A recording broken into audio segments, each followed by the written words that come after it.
త్వత్ప్రసాదేన రావణో నామరక్షత సర్వాన్నో బాధతే వీర్యాద్ శాసితుం తం న శక్నుమః. మీరు వరాలిచ్చేశారు రావణాసురుడికి, ఇప్పుడు ఆయనకి అడ్డు ఆపు లేదు, అందరినీ బాధ పెట్టేస్తున్నాడు. ఎంత బాధ పెడుతున్నాడో తెలుసా? ఒకరో ఇద్దరో కాదు, అందరూ ఒక్కొక్కరు లేచి ఆ బాధలన్నీ చెప్తున్నారు. ఋషీన్ యక్షాన్ సగంధర్వాన్ అసురాన్ బ్రాహ్మణాంస్తథా అతిక్రామతి దుర్ధర్షో వరదానేన మోహితః. ఋషుల్ని, యక్షుల్ని, గంధర్వుల్ని, అసురుల్ని, బ్రాహ్మణుల్ని అందరినీ బాధ పెట్టేస్తున్నాడు. ఎందుకు బాధ పెట్టేస్తున్నాడు అంటే ఒక్కటే కారణం, వరదానేన మోహిత. మీరు వరం ఇచ్చారు, నీకు వాడి వల్ల చావులేదు, వీడి వల్ల చావులేదు, వాడి వల్ల చావులేదని వరం ఇచ్చేశారు. వాళ్ళు ఎవరు చంపలేరు కాబట్టి ఆయనకి అహంకారం వచ్చేసింది. అహంకారం వచ్చింది కాబట్టి అందరినీ బాధించేస్తున్నాడు. నైనం సూర్యం ప్రతపతి పార్శ్వే వాతిన మారుతః చలోర్మిమాలీతం దృష్ట్వా సముద్రోపి న కంపతే. మా సంగతి అలా వదిలిపెట్టండి. చాలా దారుణమైన విషయం ఏమిటో తెలుసా? సృష్టిని తారుమారు చేస్తున్నాడు, సృష్టిని తలక్రిందులు చేశాడు. ఏది జరగకూడదో అది జరుగుతోంది. ఈశ్వరుడు తప్ప ఇతరులు ఎవరిని శాసించకూడదో ఆ శాసనం ఇవాళ రావణుడు చేస్తున్నాడు. ఏం చేస్తున్నాడు? నైనం సూర్య, సూర్యుడు ప్రకాశించకూడదు. ఆయన పుష్పక విమానంలో బయటికి ఎడుతున్నాడు అనుకోండి, ఇలా ఓసారి చూస్తాడంతే, అది రోహిణీ కార్తె అయినా సరే ఆయన చల్లగా అయిపోవాలి. గబగబా మేఘాలు చాటుకి వెళ్ళిపోవడమో లేకపోతే తన తేజస్సుని ఉపసంహారం చేసేయడమో చెయ్యాలి. రావణాసురుడు ఇంట్లో అప్పడాలు ఎండలేదనుకోండి, కాస్త బాగా కాయమనవాయ్ అంటాడు, బాగా ప్రకాశించాడు. అంత మరి ఉత్తరాఖండ తిరిగితే ఆశ్చర్యపోతారండి. దేవతలు పారిపోయారు వాహనాలకి, అప్పుడు నెమళ్ళకి వాటికి స్తోత్రం చేశారు వాళ్ళు. కాబట్టి నైనం సూర్య, ఆ సూర్యుడు ప్రకాశించకూడదు. ప్రతపతి పార్శ్వే వాతిన మారుతః, గాలి గట్టిగా వీయకూడదు, మెల్లిగా వీయకూడదు. ఆయనకి అనుకూలంగా ఆయన సంతోషించేటట్టుగా ఆయన ఎలా చెప్తే అలాగే వీయాలి గాలి. పంచభూతములను శాసిస్తున్నాడు. చిలోర్మిమాలి తం దృష్ట్వా సముద్రోపి న కంపతే. ఆయన ఇలా చూశాడనుకోండి, ఏమిటి ఎప్పుడు ఈ తరంగాలు లేకుండా ఉండలేవా అన్నాడు అనుకోండి, సముద్రంలో తరంగాలన్నీ ఆగిపోతాయి. తరంగాలు లేని సముద్రాన్ని మీరు చూసారా? రావణాసురుడు వచ్చి నిలబడితే అలా ఉంటుంది. ఎందుకంటే ఆయన చూస్తాడు, ఎవ్వరూ చూడందేదో తాను చూడాలనుకుంటాడు. తరంగాలు ఏమిటి ఆ లేవడం ఏమిటి, ఆ కింద పడ్డం ఏమిటి, మీద పడ్డం ఏమిటి, నా దగ్గర రావడం ఏమిటి, అల్లరి అలా ఉండంటాడు అంతే. సముద్రం తరంగాలన్నిటినీ ఆఫ్ చేసేసి ఓ చిన్న చెరువులా అలా ఉంటుంది. మళ్ళీ ఆయన వెళ్ళిపోయిన తర్వాత రావాలి తరంగాలు. కాబట్టి సముద్రోపి నకంపతే, సముద్రంలో కెరటాలు రావట్లేదు. ఇది మీరు చేసినటువంటి ఉపకారం. అంత గొప్ప వరాలు ఇచ్చేసారు. ఇన్ని బాధలు పడిపోతున్నాం మహానుభావ, ఏం చెప్పమంటారు? కాబట్టి తేన గంధర్వయక్షాణం దేవదానవరక్షసాం అవధ్యోస్మీతి వా గుప్త తథేత్యుక్తం చతన్మయా. అంటే చతుర్ముఖ బ్రహ్మగారు అన్నారు, అవునరా నాయన, నిజమే, వరాలు ఇచ్చేశాను, మీరందరూ చాలా బాధపడిపోతున్నారు, నేను వింటున్నాను ఆ విషయం. చాలా బాధ పెట్టేస్తున్నాడు. గంధర్వుల్ని, యక్షుల్ని, ఋషుల్ని, కిన్నెరుల్ని, కింపురుషుల్ని, నాగుల్ని వాడు విడిచిపెట్టింది ఎవరినీ లేదు, అందరినీ బాధ పెడుతున్నాడు. నిజమే, ఎవరి చేత మరణం ఉండకూడదు అని అడిగాడు, మరి తపస్సు చేశాడు, వరం ఇచ్చేశాను ఆ రోజున. నాకు విషయం జ్ఞాపకం వచ్చింది రా అబ్బాయి అన్నాడు ఆయన అకస్మాత్తు. అనగానే అమ్మయ్య ఏదో చెప్తాడనమాట. ఇప్పుడు ఆయన చచ్చిపోయే మార్గం ఈయన చెప్తాడు. చతుర్ముఖ బ్రహ్మగారికి పురాణాల్లో ఉన్న పాత్ర ఏమిటో తెలుసా అండి? ఆయన ఎప్పుడు కన్సల్టెంట్ ఫిజిషియన్ లాంటి వాడు. ఒక ఫేమస్ ఫిజిషియన్ ఉన్నాడు అనుకోండి, ముందు అసలు రోగం ఏమిటో తెలియకపోతే ఆయన దగ్గరికి వెడతాం. ఆయన ఏం చేస్తారంటే సర్జన్కో ఆర్థోపెడిషియన్కో ఆయన రిఫర్ చేస్తారు. అలా ముందు అందరూ ఎవరి దగ్గరికి వెడతారంటే బ్రహ్మగారి దగ్గరికి వెడతారు. ఆయన మార్గం చెప్పాక ఆయన దగ్గరికి వెడుతుంటారు. అందుకని బ్రహ్మగారిని స్తోత్రం చేశారు. చేసి అంటే ఆయన అన్నారు, నిజమే నాకు విషయం గుర్తొచ్చిందిరా అబ్బాయి, వాడు అడగని వాళ్ళు ఒకడు ఉన్నారు, వాళ్ళు వస్తే మాత్రం ఆయన చచ్చిపోతాడన్నారు. ఎక్కడంటున్నారు ఈ మాటలో? దశరథ మహారాజు గారి యజ్ఞం జరుగుతున్నటువంటి సభలో కూర్చున్నారు వీళ్ళందరూ. ఇప్పుడు అక్కడ ఎవరుంటారు? వీళ్ళంటే దేవతలు, కానీ మిగిలిన వాళ్ళందరూ ఎవరు? మనుష్యులు ఉన్నారు అక్కడ. అక్కడ ఆయన అన్నాడు, నకీర్తయ తవ జ్ఞానాత్ తద్రక్షో మానుషాంస్తదా తస్మాత్ సమానుషోద్వద్యో మృత్యుర్నాన్యోస్య విద్యతే. అనాదరము చేత మనుష్యులను ఎందుకు అడగలేదంటే మరిచిపోయి కాదు, యక్ష గంధర్వ కిన్నెర కింపురుషాదులందరినీ అడిగాడు ఆ రోజున, నేను వాళ్ళ చేతిలో చచ్చిపోనని. కానీ మనుష్యుల పేరు మాత్రం ఆయన ఎత్తలేదు. ఎందుకో తెలుసా? మనుష్యుల విషయం మరిచిపోయి కాదు, అనాదరం చేత. ఇంతమంది చేయలేదు దిక్కుమల్లాడు మనుషులు ఏం చేస్తారండి? అది నిజంగా మీరు ఉత్తరకాండ చదివితే రావణాసురుడు మనని అవమానించినందుకు, రాముడు పుట్టినందుకు మనం రామనామం చెప్పకపోతే, రామనామం రాయకపోతే ఎంత కృతజ్ఞులమో అర్థం. ప్రత్యక్షం అయితే చతుర్ముఖ బ్రహ్మగారు వరాలు అడిగితే పోని వాడి గొడవ వాడిది అడుగుతాడు. కానీ అలా అడిగి ఊరుకోలేదండి. అందరి పేర్లు చెప్పాడు, వీళ్ళెవ్వరి చేతిలో నేను చచ్చిపోకూడదన్నాడు. తథాస్తు అన్నాడు ఆయన. ఊరుకోవచ్చుగా. ఊరుకోకుండా ఓ మాట అన్నాడు, తృణభూతాహితామన్యే ప్రాణినో మానుషాదయ అన్నాడు. తృణం లాంటి వాళ్ళండి మనుషులు, వాళ్ళు నన్ను ఏం చేస్తారు, వాళ్ళ పేరెత్తను అసలు, వాళ్ళ గురించి మీరు నాకు వరం ఇవ్వక్కర్లేదు అన్నాడు. ఇంతకన్నా అవమానం ఉంటుందండి మనుష్య జాతికి? ఇంత అవమానకరంగా మాట్లాడి ఆ రోజున విడిచిపెట్టేశాడు మనుష్యుల్ని. కాబట్టి మనుషులు మాత్రం చంపేయగలరు రావణాసురుణ్ణి అన్నాడు. ఇప్పుడు మీరు చూడండి, అక్కడ ఉన్న వాళ్ళందరూ ఎవరు? యాగంలో మనుష్యులేగా. కాబట్టి ఎవడో ఒకడు ఏం చేస్తాడంటే, ఎవడో నేను మనిషిని అయితే నేను వెళ్ళిపోతాను రావణాసురుడి మీద కట్టాడు అంటాడు కదా. అలా మనుష్యుడైనంత మాత్రాన చంపేసేంత తేలిక మనిషి ఏమిటి రావణాసురుడు అంటే? ఎవరైనా తొందరపడి గభాలన వెళ్ళిపోతారేమో అని ఏతస్మిన్నంతరే విష్ణురూపజాతో మహాద్యుతి శంఖచక్రకటాపాణి పీతవాసా జగత్పతి. అకస్మాత్తుగా అనుకోకుండా ఆ మధ్యలోకి ఒక్కసారి హఠాత్తుగా కిందికి దిగి ప్రత్యక్షమయ్యారు. పోతన గారు అంటారే, జలధరదేహు నాజాను చతుర్బాహు అని ఆ 4 భుజములతో శంఖ చక్ర గదా పద్మములతో పట్టుపీతాంబరం కట్టుకుని వనమాల వేసుకుని కోటి సూర్యుల పగిది ప్రకాశిస్తూ శ్రీ మహావిష్ణువు సభలో ప్రత్యక్షమయ్యారు. ఒక్కసారి ఆయన్ని చూడగానే అందరూ లేచి నమస్కారం చేశారు. చేసి స్తోత్రం చేసి బ్రాహ్మణాచ సమాగమ్య తత్ర తత్తౌ సమాహితః తమబ్రువన్ సురాః సర్వే సమభిష్టూయ సన్నతాః త్వాం నియోక్ష్యామహే విష్ణో లోకానాం హితకాం యజ రాజ్ఞో దశరథస్య త్వం అయోధ్యాధిపతేః ప్రభోః ధర్మజ్ఞస్య వదాన్యస్య మహర్షి సమతేజసః తస్య భార్యాసు త్రిసృషు హ్రీశ్రీ ఉపమాసు చ విష్ణో పుత్రత్వమాగచ్చ కృత్వాత్మానం చతుర్విధం తత్ర త్వం మానుషో భూత్వా ప్రవృద్ధం లోకకంటకం అవధ్యం దైవతైర్విష్ణో సమరే జిహిరావిణం సహి దేవాంశ్చ గంధర్వాన్ సిద్ధాంశ్చ మునిసత్తమాన్ రాక్షసో రావణో మూర్ఖో వీర్యోత్సేకేన బాధతే ఋషయశ్చ తతస్తేన గంధర్వాప్సరస్తథా క్రీడంతో నందనవనే క్రూరేణ కిల హింసితాః పదార్థం వయమాయాతాః తస్య వై మునిభిః సహ సిద్ధగంధర్వయక్షాశ్చ తతస్త్వాం శరణం గతాః.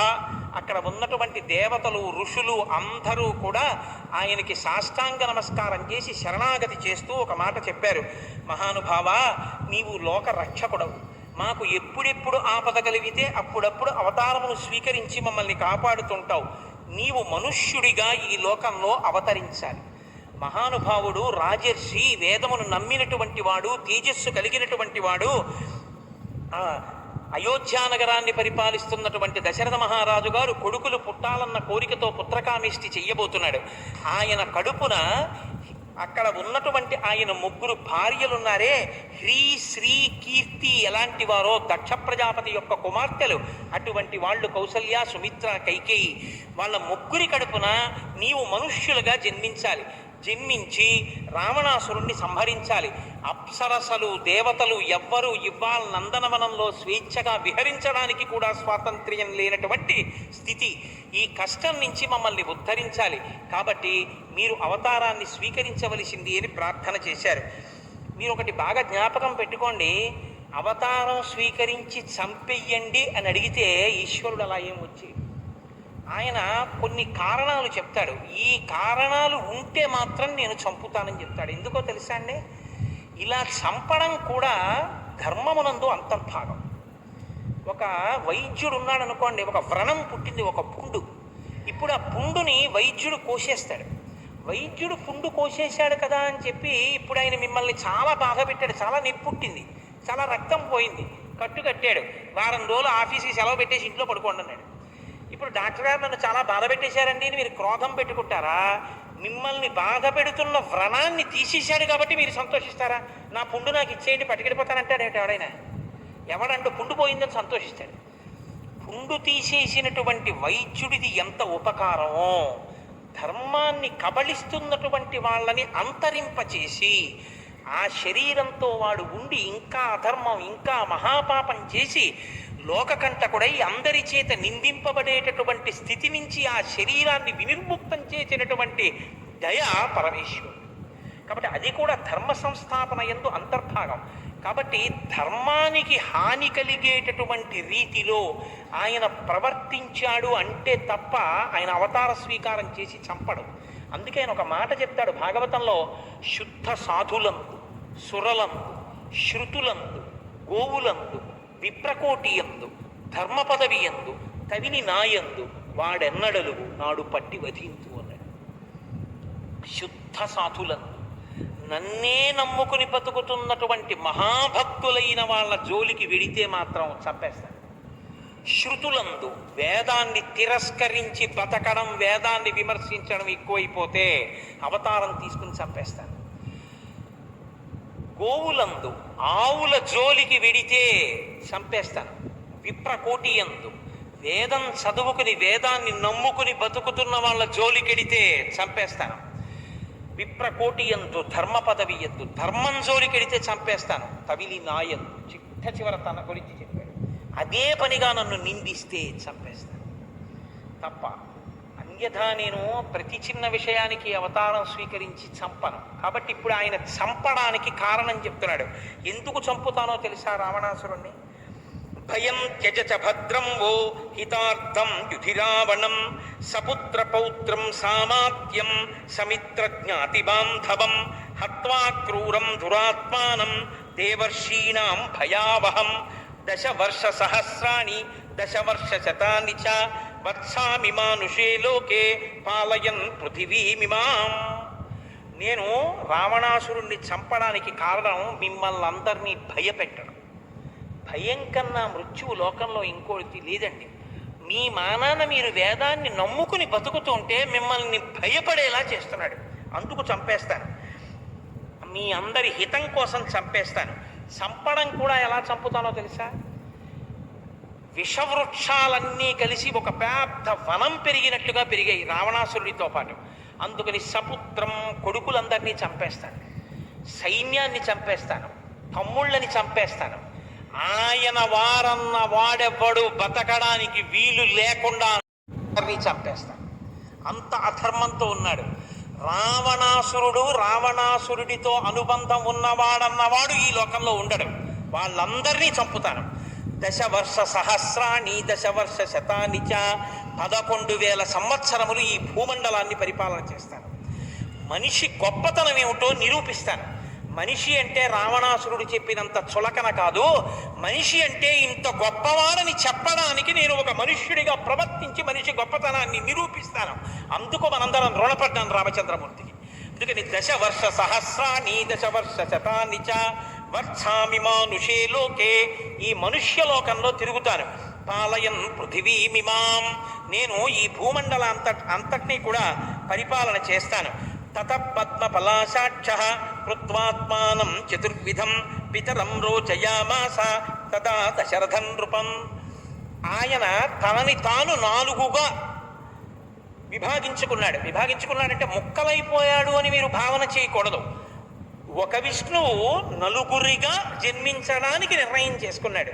నేను నలుగురిగా వస్తాను, నలుగురు మనుష్యులుగా వస్తాను. ఇప్పుడు నలుగురు మనుష్యులుగా రావాలంటే మనిషి అంటే ఏమవ్వాలి? ఒక పురుషుడి యొక్క వీర్యము కదిలి ఒక స్త్రీ యందు ప్రవేశించి ఈ రేతస్సు వీర్యము కలిసి శుక్రశోణితములు కలిసి ఒక బుడగయ్యి ఒక తల్లి కడుపులో తల కిందకి కాళ్ళు పైకి పెట్టి ఆ చీకటిలో కడుపులో అమ్మ నాభిగొట్టంలోంచి వచ్చిన ఆహారాన్ని నేను స్వీకరిస్తూ 12 నెలలు మలమూత్రముల మధ్యలో పురుగులు కుడుతుండగా పడుకుని అత్యంత హేయమైన తల్లి యోని ద్వారంలోంచి నేను బయటికి పుడితే తప్ప నన్ను మనుష్యుడు అని పిలవరు. మీకోసం, మీ ప్రతిష్ట కోసం, మనుష్యుడింత గొప్పవాడని చెప్పడం కోసం నేనంత కష్టపడి పుట్టుకలేని వాడిని అమ్మ కడుపులో పడుకుని యోనిలోంచి పైకొచ్చి మనుష్యుడు అనిపించుకొని బతుకుతానని ప్రతిజ్ఞ చేశాడు. ఇది రామచంద్రమూర్తి ఈ జాతికి చేసిన కృప. మనుష్య జాతి రుణపడిపోయింది రామచంద్రమూర్తి. కాబట్టి నేను తత పద్మ పలాశాక్ష కృత్వాత్మానం చతుర్విధం పితరం రోచయామాస. అలా తాను పుట్టడానికి ఏ తండ్రి కడుపున పుట్టాలి వరించాడు తండ్రిని. ఈయన కడుపున పుడతాను అన్నాడు. ఎవరిని? దశరథ మహారాజు గారి కడుపున పుట్టడానికి నిర్ణయించుకున్నాడు. అందుకేట మనుష్యుడిగా పుట్టాలి అనుకున్నాడు. కాబట్టి ఆయన ఎవరికి కొడుకో ఆ తండ్రి పేరు చెప్తే ఆయన సంతోషిస్తాడు. రామచంద్రమూర్తి చాలా సంతోషపడిపోయే పేరేమిటో తెలుసా అండి? దాశరథి. ఆయన దగ్గరికి వెళ్ళి దాశరథి అని పిలిస్తే పొంగిపోతాట, ఎవరో మా నాన్నగారి పేరుతో నన్ను పిలుస్తున్నారని. అందుకే గోపరాజు గారు దాశరథి శతకం చేస్తే మకుటం మార్చలేదు. అన్ని పద్యాలకి ఒక్కటే మకుటం, దాశరథి కరుణాపయోనిధి అని పెట్టారు. కాబట్టి ఇక్కడ రామాలయంలో ప్రతిరోజు దాశరథి శతకాన్ని పిల్లలు విజ్ఞాపన చేస్తున్నారు అని విన్నాను. నేను ఒకరోజు వచ్చి వింటాను అని కూడా చెప్పాను. ఎందుకంటే అందులో పిల్లలు అక్కడ నిలబడి చదువుతుంటే వాళ్ళ జన్మ ధన్యం కదండి. రామచంద్రమూర్తి కృపకి నోచుకుంటారు వాళ్ళు. కాబట్టి అలా ఆయన ఒక మనుష్యుడిగా జన్మించడానికి అంగీకరించాడు. రావణాసురుణ్ణి అతని బంధుపరివారాన్ని సంహరించిన తరువాత, మహానుభావ మీరు మళ్ళీ మీ అవతార పరిసమాప్తి చేసి స్వర్గలోకానికి విచ్చేయవలసింది అని అక్కడ ఉన్నటువంటి దేవతలందరూ కూడా ప్రార్థన చేశారు. తప్పకుండా అలా వస్తాను అని చెప్పి ఆయన అంగీకరించారు.